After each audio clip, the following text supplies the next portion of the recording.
નમસ્તે વિદ્યાર્થી મિત્રો. અગાઉના લેક્ચરમાં આપણે મનોવિજ્ઞાનની વ્યાખ્યા, એનું સ્વરૂપ અને મનોવિજ્ઞાનના ધ્યેયો વિશે જોયું. આ લેક્ચરમાં આપણે આધુનિક મનોવિજ્ઞાનનો ઉદ્ભવ, વિકાસ અને મનોવિજ્ઞાનના અભિગમો વિશે જોઈશું. સૌપ્રથમ આપણે મનોવિજ્ઞાનના ઉદ્ભવ અને વિકાસ વિશે જોઈએ.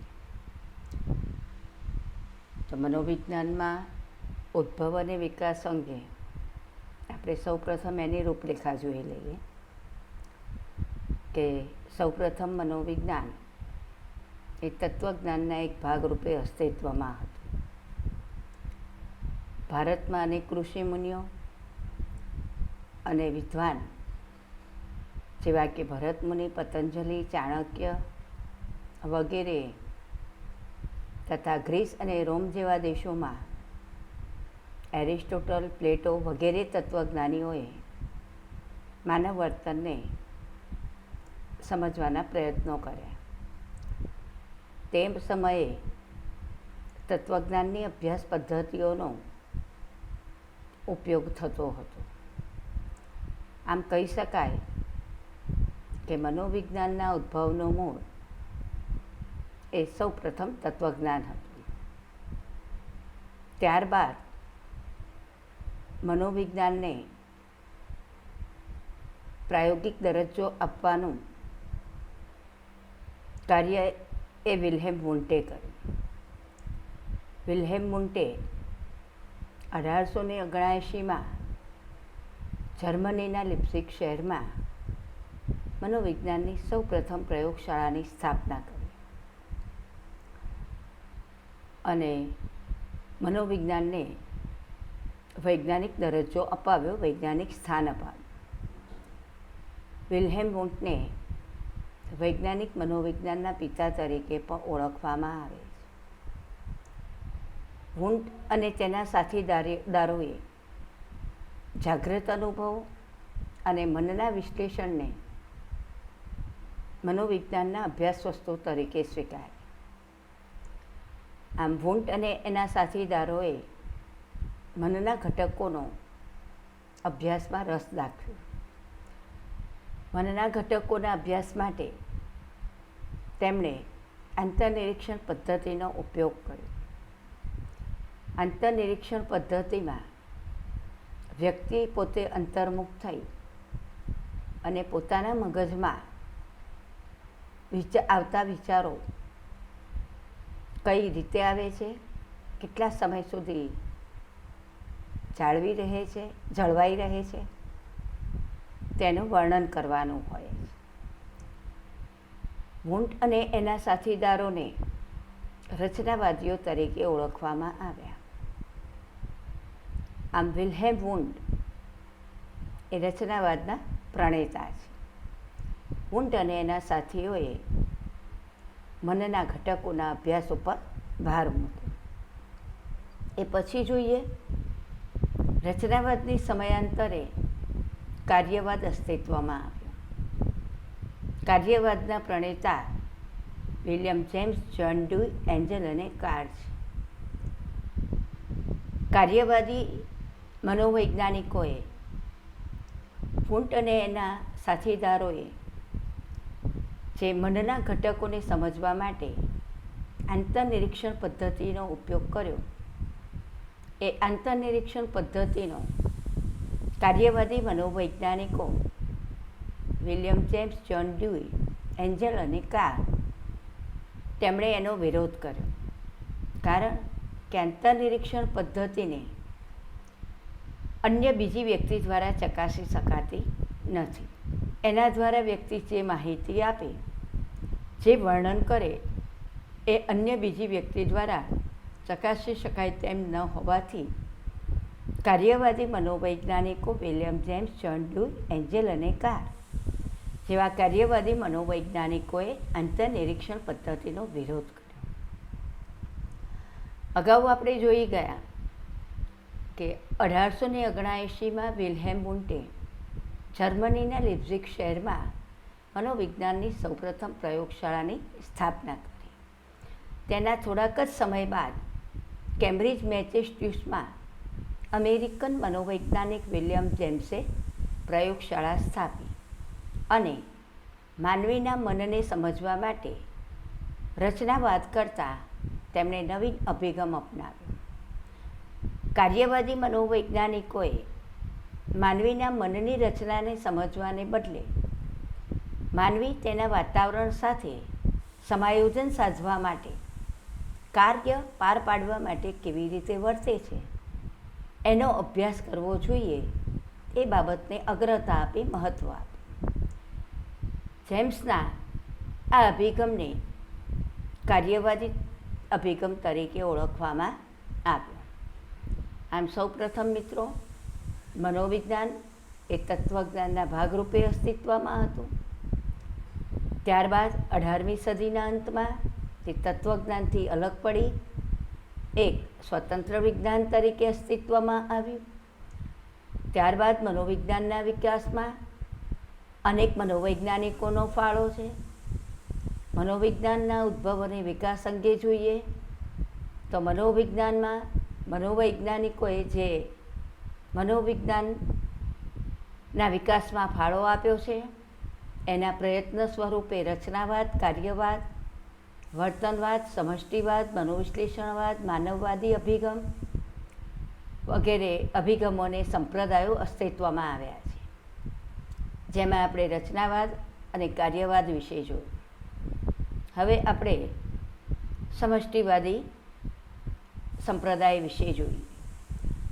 20મી સદીની શરૂઆતમાં જર્મનીમાં રચનાવાદની સમયાંતરે સમષ્ટિવાદ, જેને ગેસ્ટાલ્ટવાદ પણ કહે છે, એ અભિગમ અસ્તિત્વમાં આવ્યો.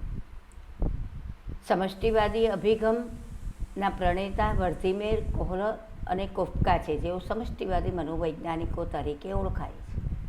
હેતુલક્ષી માટે ખાસ મહત્ત્વનું છે કે સમષ્ટિવાદી મનોવૈજ્ઞાનિકો કોણ છે? વર્ધીમર, કોફકા અને કોહલર એ સમષ્ટિવાદી મનોવૈજ્ઞાનિકો તરીકે ઓળખાય છે, જેમણે મનની રચનાના સ્થાને પ્રત્યક્ષીકૃત અનુભવના સંગઠન ઉપર ભાર મૂક્યો. તેઓની દલીલ હતી કે આપણે જ્યારે વિશ્વને જોઈએ છીએ ત્યારે આપણો પ્રત્યક્ષીકૃત અનુભવ પ્રત્યક્ષીકૃત વસ્તુના ભાગોના સરવાળા કરતાં કંઈક વિશેષ હોય છે. દાખલા તરીકે આપણે કોઈ મકાનને જોઈએ છીએ તો એ મકાનને આપણે એક મકાન તરીકે સમગ્ર રીતે ઓળખાવીએ છીએ. એને ઈંટ, સિમેન્ટ, રેતી, ચૂનો, બારી, બારણા એમ વસ્તુના વિવિધ ભાગો તરીકે ઓળખાવતા નથી, પરંતુ આપણે એને એક શાળાના મકાન તરીકે પ્રત્યક્ષીકૃત કરીએ છીએ. આમ આપણો પ્રત્યક્ષીકૃત અનુભવ એ વસ્તુઓના ભાગોના સરવાળા કરતાં કંઈક વિશેષ છે, સમગ્રલક્ષી છે. બીજી રીતે કહીએ તો આપણે જે અનુભવીએ છીએ તે વાતાવરણમાંથી પ્રાપ્ત થયેલી માહિતી કરતાં વધારે હોય છે. આપણે ફિલ્મ જોઈએ છીએ ત્યારે ખરેખર તો જુદી જુદી રીલ આપણી સમક્ષ પસાર થતી હોય છે, પરંતુ આપણે એ ફિલ્મની સમગ્ર રીતે નિહાળીએ છીએ અને આપણી નજર સમક્ષ સ્થિર ચિત્રોની ઝડપથી બદલાતી જતી હારમાળા પસાર થતી હોય એવું આપણે પ્રત્યક્ષીકરણ કરીએ છીએ. આમ આપણો પ્રત્યક્ષીકૃત અનુભવ એ વસ્તુ કરતાં કંઈક વિશિષ્ટ હોય છે, વધારે હોય છે. આપણા આ અનુભવ સમગ્રલક્ષી હોય છે. ત્યારબાદ 20મી સદીના ઉત્તરાર્ધમાં જ્હોન બી વોટ્સને મનોવિજ્ઞાનના વિષય વસ્તુ તરીકે મન, ચેતના, આત્મા આ બધા ખ્યાલોનો વિરોધ કર્યો અને તેમણે માત્ર અન્ય વ્યક્તિ દ્વારા કે પ્રયોગકર્તાના સાધન દ્વારા જેનું નિરીક્ષણ થઈ શકે એવા વર્તનને જ મનોવિજ્ઞાનના વિષય વસ્તુ તરીકે સ્વીકારી. જે.બી. વોટ્સનની વિચારધારાને વર્તનવાદ એવું નામ આપવામાં આવ્યું. વોટ્સન અને અન્ય શરીરશાસ્ત્રીઓ જેવા કે Ivan Petrovich Pavlov Watson Ivan Petrovich પાવલોના વિચારધારાથી પ્રભાવિત હતો. તેના શાસ્ત્રીય અભિસંધાનના સિદ્ધાંતની વોટસન ઉપર ઊંડી અસર હતી. મિત્રો, શાસ્ત્રીય અભિસંધાન આ બધા ખ્યાલો વિશે આપણે ક્રમશઃ મનોવિજ્ઞાનમાં વધારે વિગતે માહિતી મેળવવાની છે. પરંતુ એ ટૂંકમાં કહીએ તો રશિયન શરીરશાસ્ત્રી ઇવાન પેટ્રોવિચ પાવલોવે શાસ્ત્રીય અભિસંધાનનો જે ખ્યાલ આપ્યો છે એ ખ્યાલથી વોટસને પ્રભાવિત થયેલા, આકર્ષાયા હતા. એ સિદ્ધાંતના અનુસંધાનમાં વોટસનના મતે મનને આપણે જોઈ શકતા નથી અને આંતરનિરીક્ષણ પદ્ધતિ વ્યક્તિગત હોવાથી એના દ્વારા પ્રાપ્ત થયેલી માહિતી અન્ય વ્યક્તિ દ્વારા ચકાસી શકાતી નથી. તેથી આવા ખ્યાલોનો વોટસને વિરોધ કર્યો અને વોટસને એવી જ બાબતો ઉપર ભાર મૂક્યો કે જે અન્ય વ્યક્તિ જોઈ શકે અને પ્રયોગકર્તાના સાધનો દ્વારા નિરીક્ષણ થઈ શકે એવા વર્તનને જ મનોવિજ્ઞાનના વિષયવસ્તુ તરીકે સ્વીકારી. આમ તેમણે મનોવિજ્ઞાનને વર્તનના વિજ્ઞાન અથવા ઉદ્દીપક સામે અપાતી પ્રતિક્રિયા જેનો અભ્યાસ વસ્તુલક્ષી રીતે કરી શકાય અને માપી શકાય તેવા વર્તન ઉપર ભાર મૂક્યો અને વોટસને મનોવિજ્ઞાનને વર્તનિક વિજ્ઞાન તરીકે ઓળખાવ્યું. વોટસનના વર્તનવાદના વિકાસમાં એ પછી નવા વર્તનવાદીઓ સ્કિનર, ટોલમેન અને ગથરીનો ફાળો મહત્ત્વનો છે. વોટસનના વર્તનવાદે ઘણા દાયકાઓ સુધી મનોવિજ્ઞાનમાં પોતાનું વર્ચસ્વ જાળવી રાખ્યું, આધિપત્ય એટલે વર્ચસ્વ. અને વોટસનના અભિગમની આસપાસ મનોવિજ્ઞાનના બીજા અભિગમોને વિચારધારાઓ વિકાસ પામી. હવે આપણે જોઈએ મનોવિશ્લેષણવાદ. ડૉક્ટર સિગમન્ડ ફ્રોઈડે મનોવિશ્લેષણવાદના પ્રણેતા ગણાય છે. ડૉક્ટર સિગમન્ડ ફ્રોઈડ પોતાના માનવ સ્વરૂપ વિશેના ઉમદાવાદી વિચારોથી વિશ્વને મનોવિશ્લેષણવાદની અમૂલ્ય ભેટ આપી છે.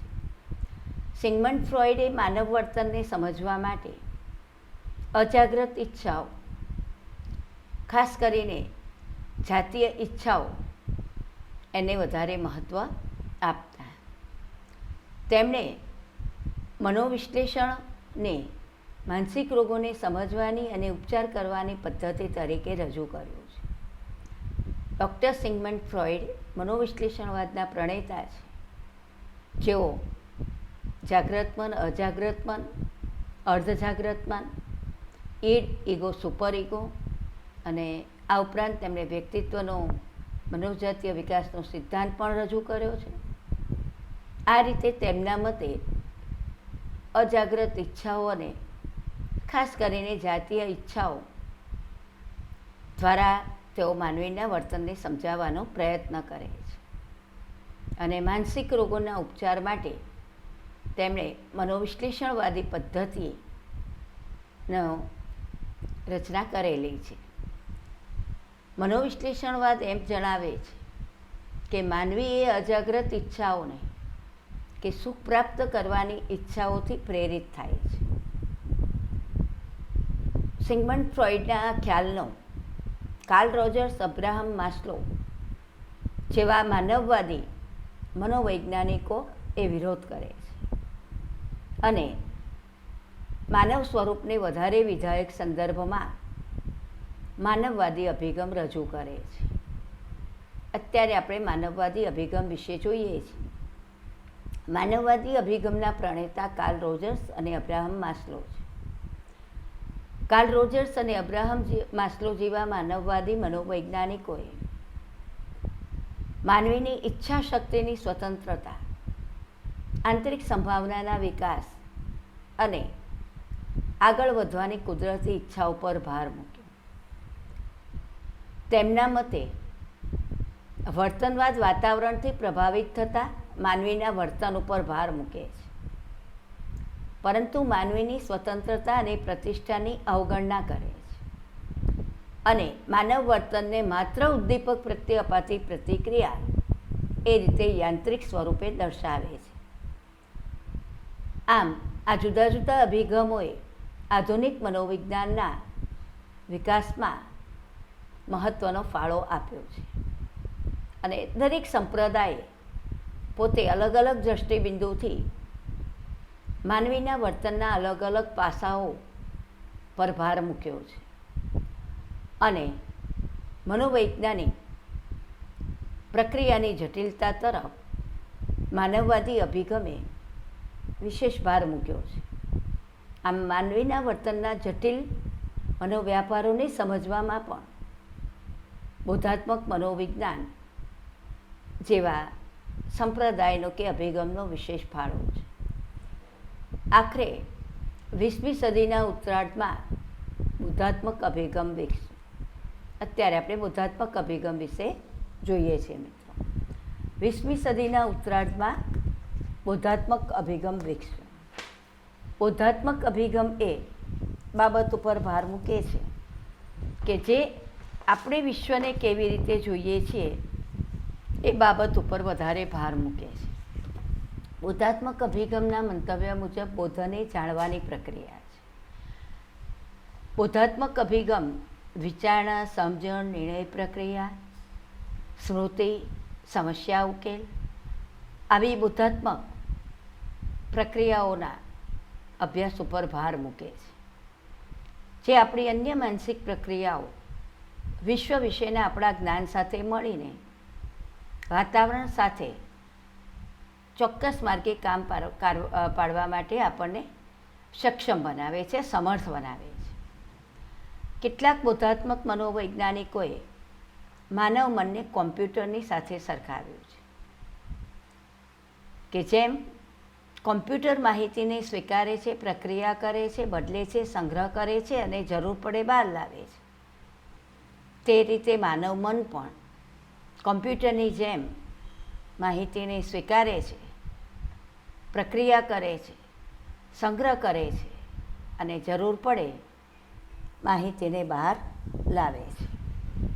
આમ મનોવિજ્ઞાનના અને ઉદ્ભવ અને વિકાસ અંગે આપણે જે માહિતી જોઈ એમાં આપણે કહી શકીએ કે સૌપ્રથમ મનોવિજ્ઞાન એ તત્વજ્ઞાનના એક ભાગરૂપે અસ્તિત્વમાં હતું. ત્યારબાદ મનોવિજ્ઞાન એ તત્વજ્ઞાનથી અલગ પડી એક સ્વતંત્ર વિજ્ઞાન તરીકે અસ્તિત્વમાં આવ્યું. ત્યારબાદ મનોવિજ્ઞાનને અંગ્રેજીમાં સાયકોલોજી કહે છે. સાયકોલોજી શબ્દનો સૌપ્રથમ ઉપયોગ રુડોલ્ફે કરેલો છે, જે ગ્રીક શબ્દ સાયકી અને લોગોસનો બનેલો છે. સાયકીનો અર્થ થાય છે આત્મા અને લોગોસનો અર્થ થાય છે વિજ્ઞાન. આમ મનોવિજ્ઞાન આત્માના વિજ્ઞાન તરીકે ઓળખાયું. ત્યારબાદ મનોવિજ્ઞાન મનના વિજ્ઞાન તરીકે ઓળખાયું. ત્યારબાદ મનોવિજ્ઞાન ચેતનાના વિજ્ઞાન તરીકે ઓળખાયું અને અત્યારે હાલમાં મનોવિજ્ઞાન વર્તનના વિજ્ઞાન તરીકે ઓળખાય છે.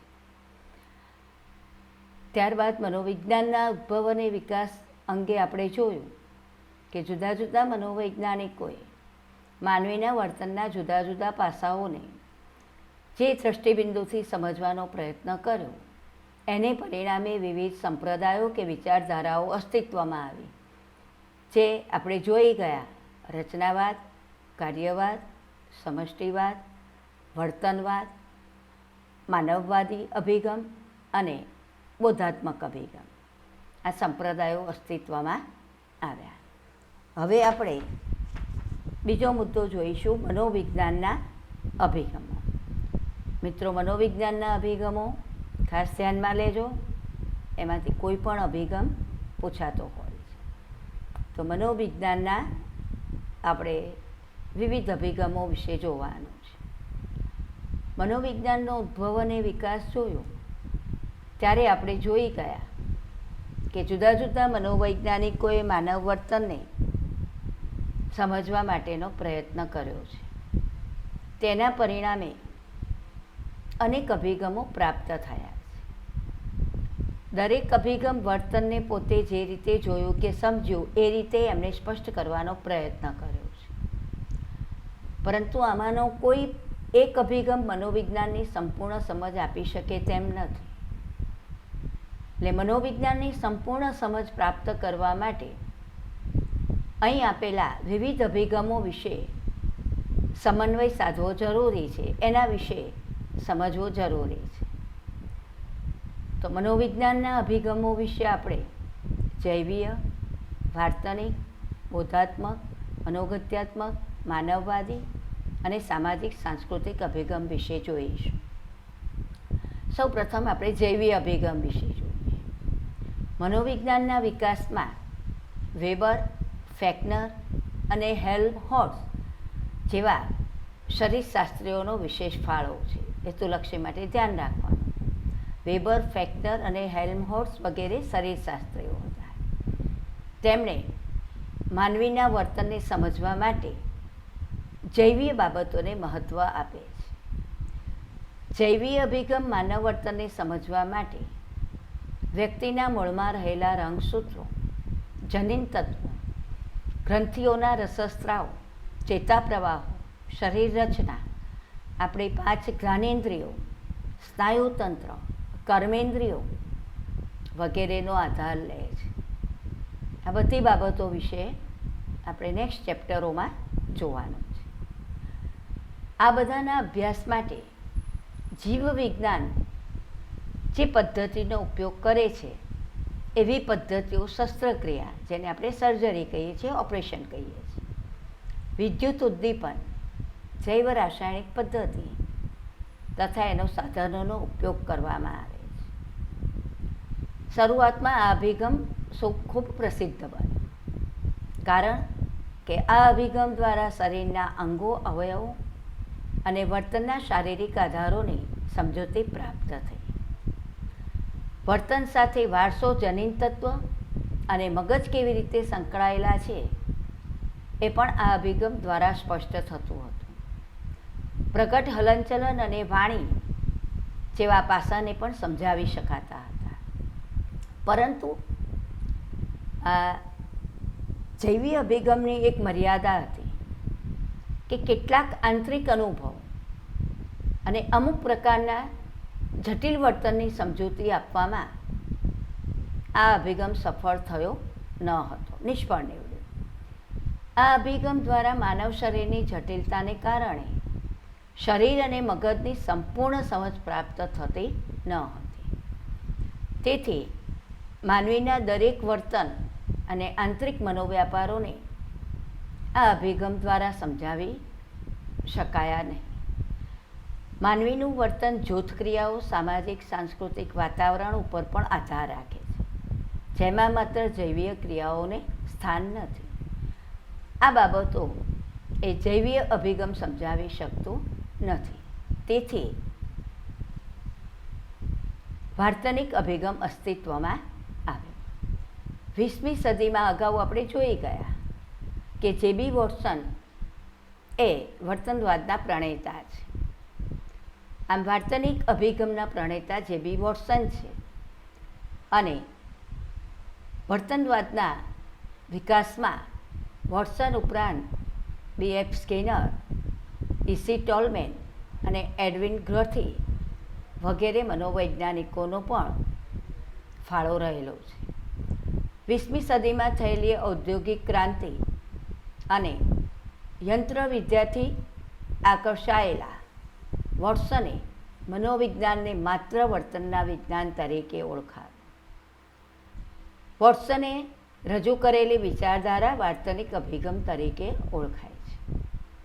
વોટ્સને વ્યક્તિને એના વર્તન દ્વારા જ સમજવો જોઈએ અને એમાં પણ એવું વર્તન કે જેને વસ્તુલક્ષી રીતે નિરીક્ષણ કરી શકાય તેવા જ વર્તનને મનોવિજ્ઞાનના અભ્યાસ વસ્તુ તરીકે સ્વીકારી.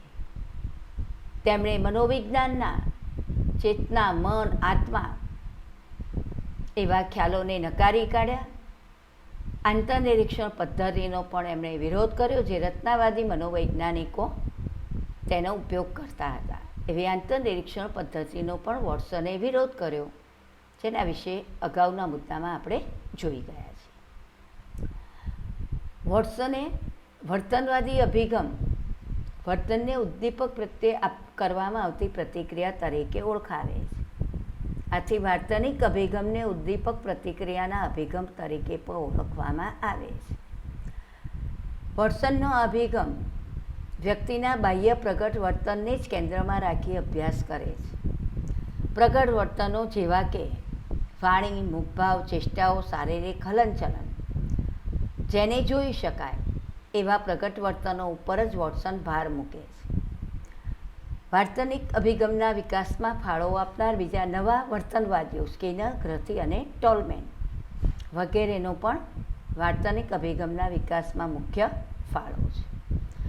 બોધાત્મક અભિગમ વાર્તનિક અભિગમને માનવીના વર્તનની વધારે પડતી યાંત્રિક સમજૂતી સામે બોધાત્મક અભિગમ વિકાસ પામ્યો છે.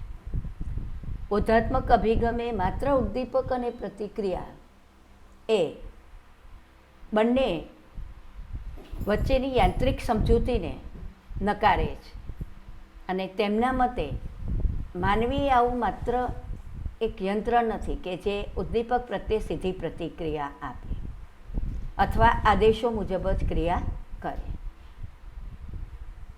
બોધાત્મક અભિગમના મંતવ્ય મુજબ જ્યારે ઉદ્દીપક અને પ્રતિક્રિયા એ બંને વચ્ચે માનવી એ કોમ્પ્યુટર જેવું કાર્ય કરે છે, જેમાં ઉદ્દીપકની માહિતી અંદર જાય છે, તેના ઉપર મગજ અર્થઘટન કરે છે, પૃથ્થકરણ કરે છે અને એના પ્રત્યે પ્રતિક્રિયા આપે છે.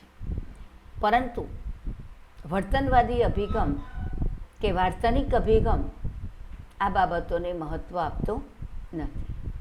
આમ માનવી સ્વયંસ્ફુરિત રીતે સક્રિય હોય છે.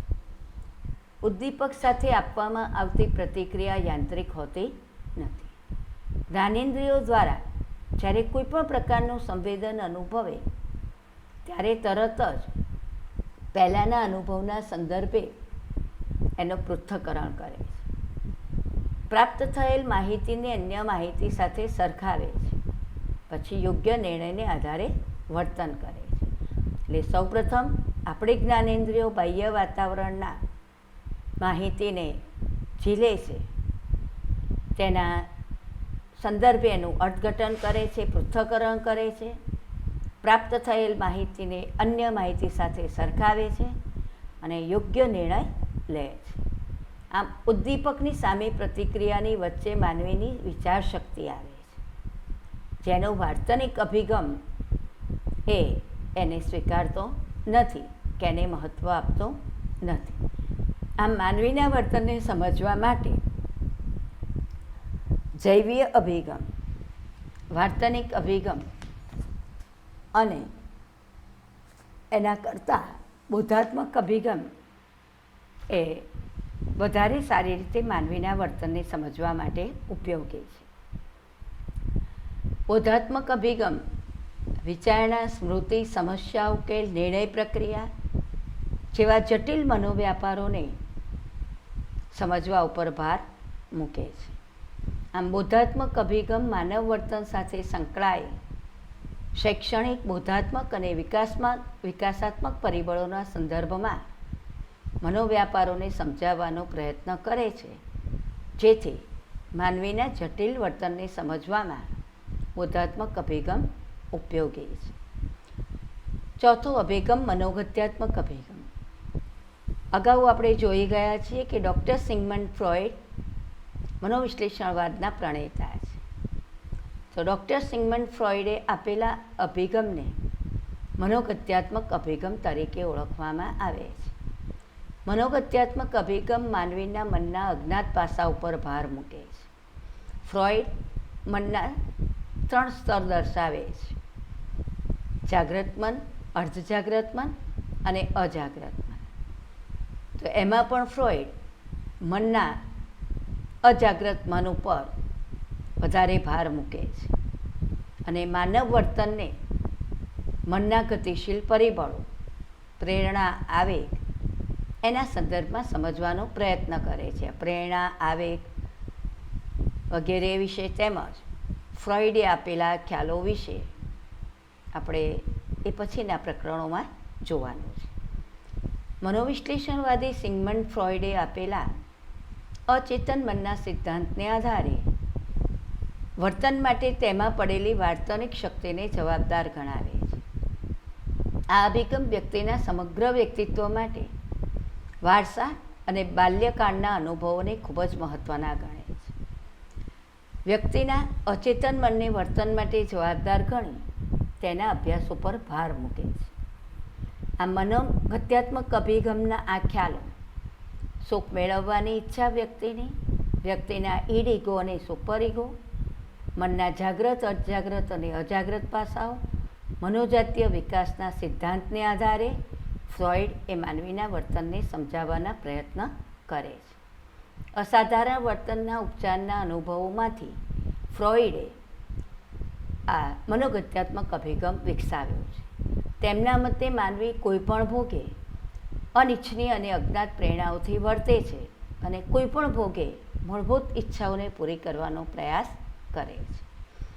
ફ્રોઈડના મનોગત્યાત્મક અભિગમનો માનવવાદી અભિગમ વિરોધ કરે છે. અગાઉ આપણે જોઈ ગયા કે કાર્લ રોજર્સ અને અબ્રાહમ મેસ્લો એ માનવવાદી અભિગમના પ્રણેતા છે. મનોગત્યાત્મક અભિગમે આપેલા માનવીના નિરાશાવાદી ખ્યાલોથી વિરુદ્ધ માનવીય અભિગમ અને આશાવાદી અને હકારાત્મક પાસાને માનવવાદી અભિગમે વિશેષ મહત્ત્વ આપે છે અને તેથી સૌથી વધારે વિધાયક અને આશાવાદી અભિગમે માનવવાદી અભિગમ છે. આ અભિગમ માનવીને શક્તિશાળી, ક્રિયાશીલ અને સમાજને અનુકૂળ બનીને રહેનારો ગણાવે છે. આ અભિગમના પ્રણેતા અબ્રાહમ મેસ્લો, કાર્લ રોજર્સ અને એરિક ફ્રોમ છે.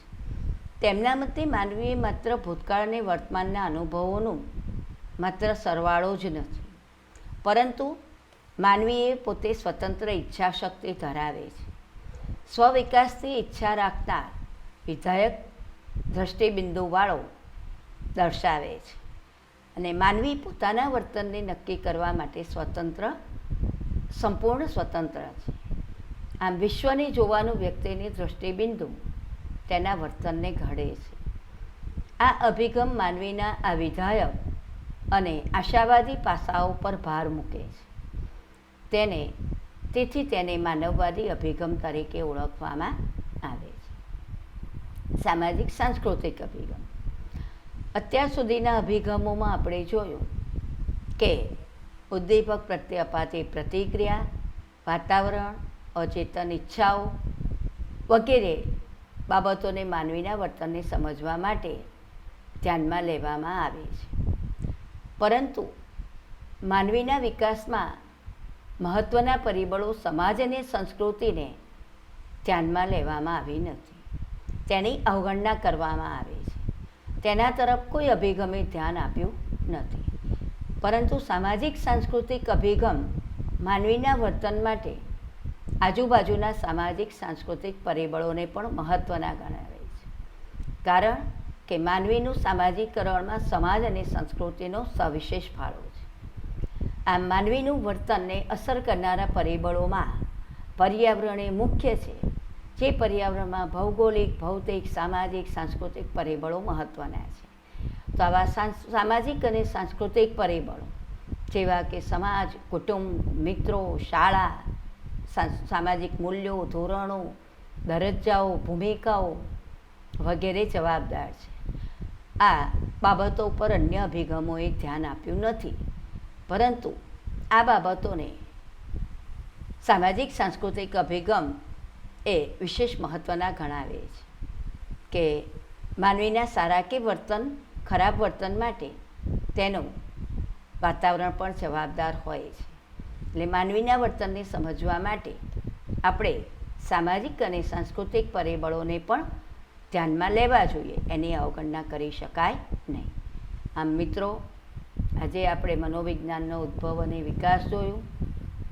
તેમાં આપણે રચનાવાદ, કાર્યવાદ, સમષ્ટિવાદ, વર્તનવાદ, મનોવિશ્લેષણવાદ, માનવવાદી અને બૌદ્ધાત્મક વિચારધારાઓ કે સંપ્રદાયો વિશે જોયું. મનોવિજ્ઞાનના અભિગમો જોયા. એમાં પણ આપણે જૈવીય અભિગમ, વાર્તનિક અભિગમ, બૌદ્ધાત્મક અભિગમ, મનોગત્યાત્મક અભિગમ, સામાજિક સાંસ્કૃતિક અભિગમ અને માનવવાદી અભિગમ વિશે જોયું. હવે નેક્સ્ટ લેક્ચરમાં આપણે મનોવિજ્ઞાનના અભ્યાસ ક્ષેત્રો, વિકસિત ક્ષેત્રો અને વિકાસશીલ ક્ષેત્રો વિશે જોઈશું.